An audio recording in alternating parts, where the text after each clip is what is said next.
Alors par marché, si on prend le neuf, dans le neuf, le coût des opérations progresse toujours rapidement. Certes un petit peu moins rapidement que l'année dernière, mais 3% d'augmentation au premier trimestre 2018 en glissement annuel, comparé à 4,9% d'augmentation en 2017. Dans ce cas de figure, même si les revenus des ménages progressent aujourd'hui plus vite que ce qu'on avait connu en 2017 où ils s'étaient légèrement repliés, pour autant, l'augmentation des coûts des opérations est près de 2 fois plus rapide que l'augmentation des revenus des ménages. Conséquence de cela, le coût relatif se maintient à haut niveau.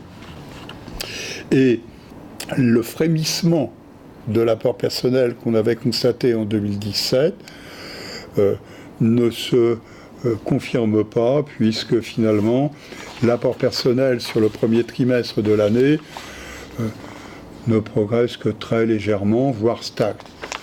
S'il y a comme conséquence, quand on prend les grands éléments de description du marché du neuf, l'apport personnel, si on prend l'accession à la propriété, il était 18,2% en moyenne au premier trimestre 2017, il est 17,5%.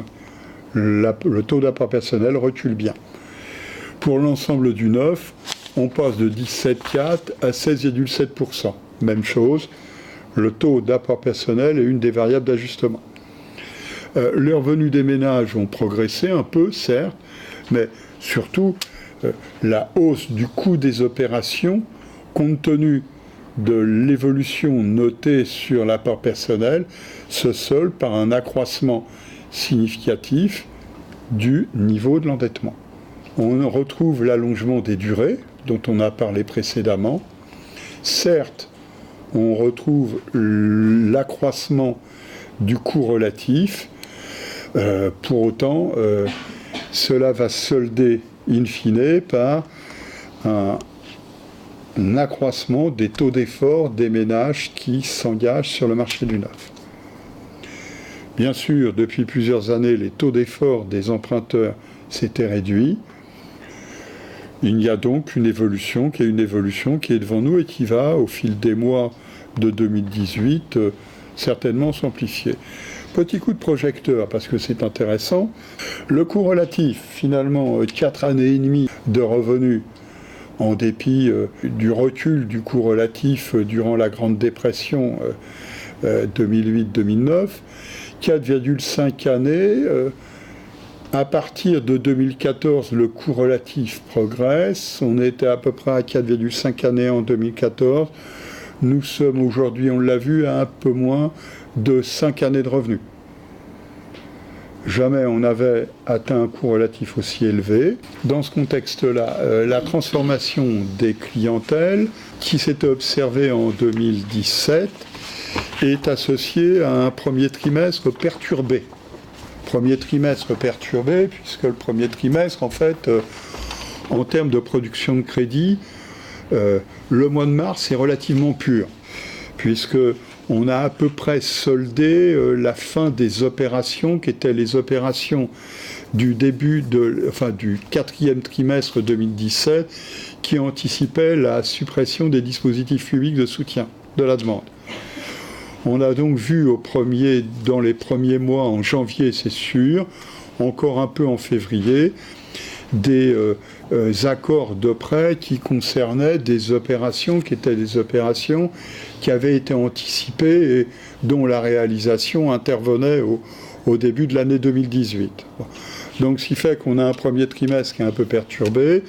Donc ce qui fait que les moins de 35 ans qui étaient à 49,1% l'année dernière sont à 50,6% aujourd'hui. En gros, on retrouve le niveau qui était le niveau de 2016.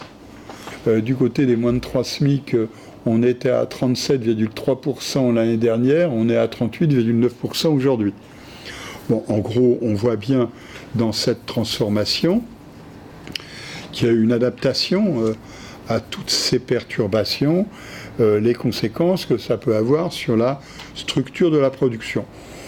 Pour autant, l'indicateur de solvabilité de la demande encaisse les chocs. On l'a dit, l'allongement des durées, c'est une chose. Le maintien de bonnes conditions de crédit, c'est aussi une chose favorable. Pour autant, la hausse des coûts des opérations, la dégradation des dispositifs de soutien public, de la demande, c'est aussi là. Et donc l'indicateur de solvabilité de la demande encaisse au contre-coup de cela. On le voit, le recul est quand même sensible depuis 1 an et demi. Ce n'est pas récent, j'insiste là-dessus. Bon, donc il n'est pas étonnant dans ce cas de figure-là que la production pique du nez. La production de crédit recule sur le premier trimestre, moins 5,6%. Moins 5,6% en glissement annuel.